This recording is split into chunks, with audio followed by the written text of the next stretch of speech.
బైబిల్లో మధ్యాహ్నం 3 గంటలకి ప్రార్థనా సమయం. అందుకే నేను 40 రోజులు పెట్టినా, మరి మంగళవారం పెట్టినా, శుక్రవారం పెట్టినా ఎప్పటి వరకు చేస్తాం మనం? కంపల్సరీ 3 వరకు చేసిన తర్వాతే మనం వెళ్తాం ఇక్కడి నుంచి.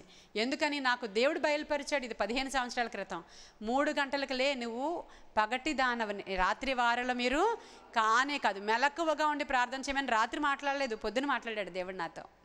మెలకువగా ఉండి ప్రార్థన చేయమని తెస్సలోనికి రాసిన పత్రిక నుంచి మాట్లాడారు ప్రభువు.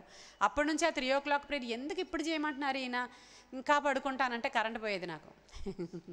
ఒకరోజు అపోస్తుల కార్యాలు చదువుతుంటే 3వ అధ్యాయంలో పేతురు యోహాను పగలు 3 గంటల వేళ శృంగారం అనే దేవాలయానికి ప్రార్థన కొరకు ఎక్కి వెళ్ళొచ్చండి.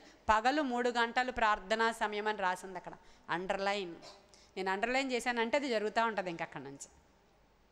ఆ 3 గంటల వేళ ఫ్రూట్స్ అమ్ముకునే ఒక అమ్మాయి వస్తుంది మా ఇంటికి.